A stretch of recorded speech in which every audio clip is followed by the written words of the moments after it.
Hello बच्चों, आज हम करेंगे exercise 3.3 pair of linear equation in two variable की क्वेश्चन नंबर थर्ड का फर्स्ट पार्ट। देखते हैं क्या कह रहा है। If we add one to the numerator and subtract one from the denominator, a fraction reduce to one. कहने का मतलब है कि न्यूमरेटर में अगर वन ऐड कर दें और डिनोमिनेटर से वन सब्ट्रैक्ट कर दें तो जो फ्रैक्शन है वो वन हो जाता है। अगली कंडीशन क्या आता है, कह रहा है कि यही फ्रैक्शन 1/2 हो जाएगा अगर हम वन ऐड कर दें। ठीक है, केवल किसमें, डिनोमिनेटर में, मतलब न्यूमरेटर के साथ कोई भी छिड़कानी ना करें। तो क्वेश्चन को सॉल्व करने से पहले सबसे पहले हम क्या करेंगे, फ्रैक्शन लेट कर लेंगे। तो let the fraction is x upon y. अब अगर हम केस वन की बात करें तो केस वन में क्या कहा है कि न्यूमरेटर में वन ऐड कर दीजिए और डिनोमिनेटर में वन माइनस कर दीजिए, यही कहा था। देखिए, add one to the numerator and subtract one from the denominator. तो फ्रैक्शन क्या हो जा रहा है, वन। अब क्रॉस मल्टीप्लाई कर दे रहे हैं, एक्स प्लस वन, इसको क्रॉस मल्टीप्लाई इसमें जब करोगे तो ये हो जाएगा, इधर जाके वन में मल्टीप्लाई होकर वाई माइनस वन। वाई को इस तरफ लेते आइए और वन को इस तरफ लेते आइए, तो ये प्लस वन माइनस वन हो जाएगा, इधर पहले से माइनस वन था। तो x minus y equals to हो गया -2। This is equation number one, substitute कर लीजिए। ठीक है, अब केस टू की बात करते हैं। केस टू में क्या कह रहा है, केस टू में कह रहा है कि वही फ्रैक्शन 1/2 हो जाता है अगर केवल वन को ऐड किया जाए, किसमें, डिनोमिनेटर में। तो यानी फ्रैक्शन में क्या कह रहा है कि केवल डिनोमिनेटर में वन ऐड कर दें तो ये हो जाता है 1/2। क्रॉस मल्टीप्लाई कर दीजिए, तो this is 2x and this is y plus one. Y को इधर लाइए तो 2x minus y equals to one. This is equation number two. अब एलिमिनेशन मेथड लगाने के लिए हम ये देखते हैं क्या किसी का कोफिशिएंट इक्वल है। तो यहाँ देखिए y का कोफिशिएंट भी वन है, यहाँ भी y का कोफिशिएंट क्या है, वन है। दोनों का साइन माइनस है तो कोफिशिएंट सेम और साइन सेम होने पे हम क्या करते हैं, सब्ट्रैक्ट। तो हम लिखेंगे कि इक्वेशन टू में से, ठीक है, इक्वेशन वन को माइनस कर दीजिए। ठीक है, तो इक्वेशन टू क्या था, 2x minus y equals to one. Equation one क्या है बताइए, x minus y equals to -2। Subtract करते समय साइन चेंज करते हैं। ठीक है, तो ये तो खत्म। और 2x में से माइनस का x जाएगा तो कितना आ जाएगा, x आ जाएगा। और इधर प्लस का वन और प्लस का टू मिलके कितना हो जाएगा, 3। यानी x की वैल्यू आ गई। अब इसको किसी में पुट कर दीजिए, मान लीजिए पुट कर दीजिए, put in equation one. Equation one क्या था, x minus y equals to -2। तो x की जगह 3 रख दीजिए। तो टू को जब इधर लाएंगे तो वो प्लस का 2 हो जाएगा और ये हो जाएगा हमारा y। तो y इक्वल्स टू हमारा कितना हो गया, 5। इसका मतलब है कि हमको फ्रैक्शन क्या मिला, फ्रैक्शन था x अपॉन वाई, तो हमको फ्रैक्शन मिल गया कितना, x की वैल्यू 3, y की value 5। This is the answer. Clear है। अब उसी क्वेश्चन नंबर सेकंड का सेकंड पार्ट देखिए क्या कह रहा है। 5 years एगो, मतलब 5 साल पहले, Noori was thrice as old as Sonu. ठीक है, 10 years later Noori will be twice as old as Sonu. तो सबसे पहले इस क्वेश्चन में हम क्या करेंगे, लेट नूरी की जो एज है, नूरीज एज हम x मान लेंगे और सोनू की एज क्या मान लेंगे, y मान लेंगे। क्लियर है। अब क्वेश्चन में कह रहा है 5 years एगो, तो 5 साल पहले दोनों लोग अपनी एज से 5 साल छोटे होंगे, बोलो हाँ या ना। तो नूरी की एज हो जाएगी x-5 और सोनू की एज हो जाएगी y-5। क्वेश्चन में कह रहा है नूरी जो है 5 साल पहले वाज थ्राइस यानी 3 times किसकी, सोनू की एज की। तो सोनू की एज की 3 times हो जा रही है कौन, नूरी। तो इसको सॉल्व कर लीजिए, x-5, this is 3y-15। Y को इधर लाइए तो x-3y और -5 इधर जाएगा तो +5 हो जाएगा, इधर पहले से -15 था। तो ये आपका हो जाएगा x-3y equals to -10। This is equation number one. अब सेकंड केस के देखते हैं क्या कह रहा है। 10 years लेटर, 10 साल बाद, यानी प्रेजेंट में उनकी एज अगर x है और y है तो 10 साल बाद वो अपनी एज से 10 साल बड़े होंगे। तो 10 साल बाद जो नूरी की एज होगी वो हो जाएगी कितनी, x+10, और जो सोनू की एज होगी वो हो जाएगी कितनी, y+10। कह रहा है 10 साल बाद जो है x+10 नूरी की एज जो है वो 2 टाइम्स है सोनू की एज की। सॉल्व कर लीजिए, this is x+10, this is 2y+20, clear है। तो दिस इज x, 2y इधर आ गया, 10 को आप इधर लाइए, माइनस का 10 प्लस 20, तो this is x minus 2y equals to 10। This is question number 2। अब देखिए x का कोफिशिएंट यहाँ भी 1 है, ठीक है, और x का कोफिशिएंट यहाँ भी 1 है, और दोनों का साइन भी सेम है, तो कोफिशिएंट सेम साइन सेम होने से क्या करते हैं, हम सबट्रैक्ट करते हैं। तो हम क्या लिखेंगे कि इक्वेशन 2 में से इक्वेशन 1 को माइनस कर देंगे एलिमिनेशन मेथड के लिए। तो x minus 2y equals to 10 and this is x minus 3y equals to minus 10। Subtract करते समय साइन को हम क्या करते हैं, चेंज करते हैं, ठीक है। तो ये तो खत्म हो गए, माइनस का 2y और प्लस का 3y, तो प्लस 3y में से माइनस 2y जाएगा तो कितना जाएगा y, प्लस का 10 और ऊपर 10 है, तो प्लस का 10 और ऊपर 10 में कितने जाएंगे 20, यानी जो सोनू की एज थी वो y आ चुकी है। अब इसको किसी एक इक्वेशन में रख दीजिए, तो put the value of y, put the value of y in equation 1। तो 1 क्या था, x minus 3y equals to minus का 10 था, तो x equals to minus 3y की जगह 20 रख दीजिए, तो x minus 60 equals to minus 10, तो x इक्वल्स टू 60 इधर आया तो प्लस हो जाएगा, और इधर पहले से माइनस का 10 था, तो कितना हो गया 50। यानी कहने का मतलब है कि जो नूरी की एज आई है, नूरी की एज कितनी आ गई 50 ईयर्स, ठीक है, और जो सोनू की एज आई है वो कितनी आ गई, वो आ गई आपकी 20 ईयर्स। क्लियर है बात। थर्ड पार्ट देखिए, थर्ड पार्ट क्या कह रहा है, थर्ड पार्ट कह रहा है कि the sum of the digit of 2 digit number is 9, ठीक है। तो पहले तो आप एक बात समझो कि मान लो यूनिट डिजिट क्या है, x है, और y मान लो, सॉरी इसको y ले लो, y ले लो, और 10th डिजिट मान लो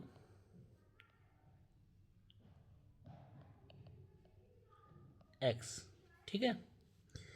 तो जो नंबर बनेगा वो क्या बनेगा, x 10th डिजिट पे है तो उसकी वैल्यू क्या हो जाएगी 10 टाइम्स हो जाएगी, और ये यूनिट डिजिट पे है तो y, जैसे याद करो तो हम लोग 32 को कैसे लिखते थे, 3 इंटू 10 प्लस 2 ही तो लिखते थे प्लेस वैल्यू के साथ, तो जो 10th प्लेस पे होता है उसकी वैल्यू 10 टाइम्स ज़्यादा हो जाती है, तो x क्या हो जाएगा 10 टाइम्स 10x, और y यूनिट प्लेस पे है तो प्लस y, ये हमारा नंबर है, ठीक है।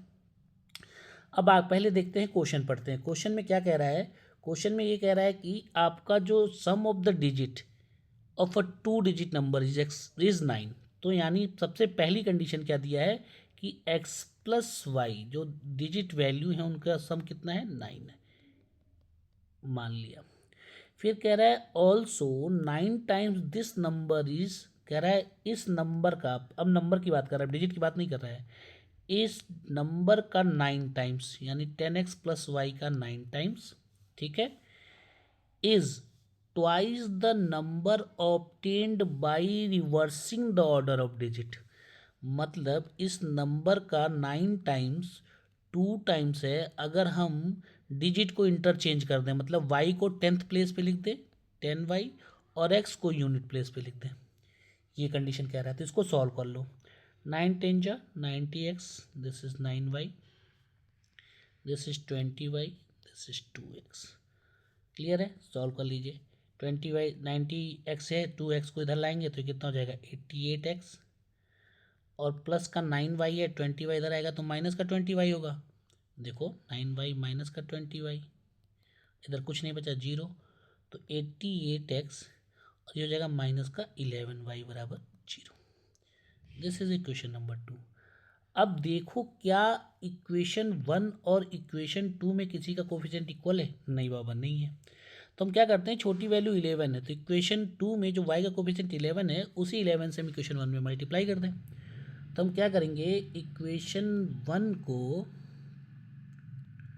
मल्टीप्लाई कर देंगे 11 से। तो इक्वेशन 1 कितना था, x plus y equals to 9। अब इसको 11 से मल्टीप्लाई कर दो तो कितना हो जाएगा, 11x इंटू 11y, 11 9 जा 99। तो ये हो गया हमारा इक्वेशन 1। अब देखो कोफिशिएंट y का यहाँ पे कितना है, 11 है, यहाँ भी y का 11 है, लेकिन साइन अपोजिट है। तो जब कोफिशिएंट सेम और साइन अपोजिट हो तो ऐड करते हैं। तो हम क्या करेंगे, इक्वेशन 1 में इक्वेशन 2 को ऐड कर देंगे। ध्यान से देखना बेटा। तो इक्वेशन 1 क्या था, 11x plus 11y equals to 99। और इक्वेशन 2 क्या था, 88x minus 11y equals to 0। Add करने पे कोई साइन चेंज नहीं करना पड़ता है तो कट गए। ये कितना हो गया, 99x। कितना हो गया, 99। तो x से डिवाइड करने के बाद 99 में 99 का डिवाइड करोगे तो कितना आ जाएगा, 1। x की वैल्यू मिल गई। अब ये x की वैल्यू आप किसी भी इक्वेशन में रख दीजिए। आपको मान लीजिए पहले पता था, देखिए ये वाली वैल्यू पता थी, ये वाली, इस वैल्यू में हम x की वैल्यू रख देंगे। तो हमको पता है कि x प्लस वाई बराबर 9 है। x की जगह अगर मैं 1 रख दूँ तो y बराबर कितना हो जाएगा, 9 माइनस 1 यानी 8। यानी जो नंबर आएगा वो कितना हो जाएगा, x की जगह 1 है और y की जगह 8, तो number is what, 18। This is the answer. बात समझ में आई, क्योंकि x 10th प्लेस पे था। क्लियर है। अब इस पार्ट को ध्यान से देखिए, इसमें क्या लिखा है, फोर्थ पार्ट में, कि Meena went to a bank to withdraw ₹2000। ठीक है, अच्छी बात है, भाई पैसे की जरूरत रही होगी। She asked the cashier to give her ₹50 and ₹100 notes only. Meena got 25 notes in all. Find how much notes of ₹50 and ₹100। ये चंदा देने वाली थी क्या, शादी बारात में लुटाने वाली थी, जो 50 और 100 के नोट मांग रही है। चलो आओ देखते हैं। तो हम लेट कर लेंगे। लेट क्या कर लेंगे कि 100 रुपीज़ के कितने नोट्स थे, 100 रुपीज़ जो नोट्स थे वो हम मान लिए कि 100 रुपीज़ के उसके पास एक्स नोट्स थे। ठीक है, और 50 रुपये के उसके कितने नोट्स दिए होंगे उसने, तो हमने मान लिए वाई नोट्स। बात समझना बात को बेटा। ठीक है, तो अब उसके पास कह रहा है टोटल कितने नोट हैं, 25 नोट्स, यानी एक्स नोट 100 के और वाई नोट 50 के मिलके कितने नोट्स होंगे उसके पास, 25। ये इक्वेशन तो 1 हो गया। सेकंड कंडीशन कह रहा है कि टोटल उसको कितने रुपए ड्रॉ करने हैं, 2000। तो मान लो अगर एक नोट 100 का है तो ऐसे एक्स नोट है तो उसका दाम, उसका पूरा कितना हो जाएगा दाम, 100x। 50 की एक नोट है और ऐसे उसके पास वाई नोट्स हैं तो कितना हो जाएंगे, 50y। कितना हो रहा है टोटल अमाउंट, 2000 रुपये। ये क्वेश्चन 2 हो गया। अब कोफिशिएंट बराबर करने के लिए किसी एक से मल्टीप्लाई कर दो इसमें। तो 50 छोटा नंबर है, 50 से इक्वेशन 1 में मल्टीप्लाई कर दे रहे हैं हम। तो इक्वेशन 1 को हमने क्या किया, 50 से मल्टीप्लाई कर दिया। ठीक है, तो इक्वेशन 1 क्या है, x plus y equals to 25। देखो लल्ला 50 से मल्टीप्लाई कर रहा हूँ मैं, तो ये तो हो गया 50x, ये हो गया 50y। इनको मल्टीप्लाई करोगे तो ये हो जाएगा 1250। Equation number 1। अब करेंगे क्या, इक्वेशन 1 में इक्वेशन 2 को सब्ट्रैक्ट कर देंगे। साइन सेम है, आप देखो ध्यान से कि इक्वेशन 1 से इक्वेशन 2 को सब्ट्रैक्ट कर देंगे। इसलिए कर रहे हैं क्योंकि यहाँ का कोएफिशिएंट देखो प्लस का 50 है, यहाँ का प्लस का 50, यानी सेम साइन है तो सेम साइन भी सब्ट्रैक्ट करते हैं। अब जब सब्ट्रैक्ट करेंगे तो इक्वेशन 1 क्या है लिख लो पहले, 50x plus 50y equals to 1250। ठीक है, इक्वेशन 2 क्या है, 100x plus 50y equals to 2000। Subtract करते समय साइन चेंज करते हैं। ये तो ख़त्म। माइनस के 100x में से प्लस का 50 जाएगा तो माइनस का 50x आएगा, और माइनस के 2000 में से 1250 जाएगा बेटा तो कितना आ जाएगा, माइनस का 750। क्लियर है, माइनस से माइनस तो ख़त्म हो जाएंगे। तो x बराबर कितना आ जाएगा, 750 डिवाइडेड बाई 50। कितना आ गया ये बताओ, 15। यानी x, उसके पास x क्या माने थे, 100 रुपये के नोट्स माने थे, तो उसके पास कितने नोट्स हैं 100 रुपये के, 15 नोट। अब ये रख दो 1 में, पुट इन इक्वेशन 1। तो इक्वेशन 1 हमारा क्या दिया है, x plus y equals to 25। तो x की वैल्यू बेटा 15 रख दो, तो 25। तो y equals to what, 25 minus 15, तो y की वैल्यू कितनी आ गई, 10। यानी उसके पास 10 नोट्स थे किसके, 50 रुपीज़ के, और 15 नोट्स थे उसके पास 100 रुपीज़ के। क्लियर हो गया? Okay, this is the answer, this is the answer. अब आइए क्वेश्चन का लास्ट पार्ट देखते हैं। कह रहा है a lending library has fix charge for the first 3 days, ठीक है, and an additional charge for each day thereafter. शुरू के 3 दिन के लिए कि आप बुक अगर कोई लेते हो तो शुरू के 3 दिन का चार्ज फिक्स रखा है, उसके बाद अगर आप जितना दिन लेट करते हो तो हर दिन का चार्ज वो काउंट करने लगेगा। शुरू के 3 दिन के लिए वो चार्ज फिक्स है। कह रहा है Sarita paid ₹27 for a book kept for 7 days, ठीक है, while Sushi paid ₹21 for the book she kept for the 5 days. तो पहले बात करते हैं, मान लीजिए कि फिक्स चार्ज जो है, देखना बेटा, फिक्स चार्ज जो 3 डेज के लिए था वो हम ₹100 मान लिए, और पर डे चार्ज जो वो करेगा कि 3 दिन से आप एक्स्ट्रा ले रखोगे तो पर डे चार्ज कितना हो जाएगा उसका, हमने मान लिया पर डे चार्ज ₹Y है, एक दिन का लेट करने पे ₹Y चार्ज है। क्लियर है? अच्छा जी, अब ध्यान से समझना बात को बड़े आराम से। जो सरिता जी थी, सरिता, उन्होंने क्या किया कि ₹27 पे किया, और बुक कितने दिन के लिए लिया, बुक लिया उन्होंने फॉर 7 डेज। ध्यान से समझना बेटा। तो पहली बात तो शुरू के 3 दिन इसमें से फिक्स चार्ज रहा होगा x, बचा कितना डे, 7 डेज में से 3 डेज फिक्स चार्ज का निकल गया तो बचा 4 डेज, और 1 डेज का चार्ज y है तो 4 डेज का कितना हो जाएगा 4y, और टोटल उन्होंने पे कितना किया ₹27। ये हो गया इक्वेशन 1। बात करते हैं सुशी की। ये क्या की, इन्होंने बुक को लिया कितने दिन के लिए, इन्होंने बुक को लिया 5 डेज के लिए। ध्यान से देखिएगा, तो बुक इन्होंने 5 डेज के लिए लिया, तो 3 डेज के लिए तो इसमें फिक्स चार्ज होगा x, तो 3 डेज अगर निकल गया तो 2 डेज बचा, तो 1 डेज का वेरिएबल चार्ज y था तो 2 डेज का 2y हो गया। तो मोहतरमा ने पे टोटल कितने रुपए किए, 21 रुपीज़ हो गया। ठीक है, ये हो गया इक्वेशन 2। अब देखिए x का कोफिशिएंट यहाँ पे भी 1 है, यहाँ पे भी x का कोफिशिएंट 1 है, तो हमको एलिमिनेशन के लिए कोफिशिएंट इक्वल करने की जरूरत नहीं है। तो क्या कर, और साइन भी दोनों का सेम है तो सब्ट्रैक्ट करना पड़ेगा। इक्वेशन 1 में से इक्वेशन 2 को सब्ट्रैक्ट कर दीजिए, तो x plus 4y equals to 27 and this is x plus 2y equals to 21। Subtract करते समय साइन को लल्ला चेंज कर दीजिए, ये खत्म। 4y में से माइनस का 2y जाएगा तो 2y आ जाएगा, और 27 में से माइनस का 21 जाएगा तो 6 आएगा। तो y कितना आ गया 3, क्योंकि 6 में 2 से डिवाइड करोगे 3 आ गया।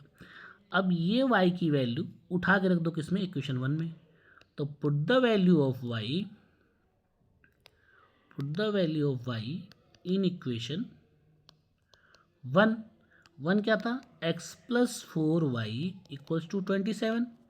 तो y की जगह मेरे लाल, मेरे सोना, मेरे लल्ला रखोगे जब, तो 4 3 जा 12 है, एंड दिस इज 27। तो x इक्वल्स टू 27 माइनस 12 करोगे तो कितना आ जाएगा 15। इसका मतलब है कि जो हमारा फिक्स्ड चार्ज है वो 3 दिन के लिए कितना था, 15 रुपीज़ था, और जो पर डे चार्ज है, जो वेरिएबल चार्ज है, वो हमारा y था, जो कि कितना है 3 रुपीज़। बात समझ में आई कि नहीं आई, क्लियर है? तो this is the answer. Please share and subscribe. आप अपने दोस्तों में इसको थोड़ा शेयर करिए और चैनल को सब्सक्राइब करिए। आपको पूरे 10th का सलूशन यहाँ पे मिलेगा, एक एक क्वेश्चन का। Thank you.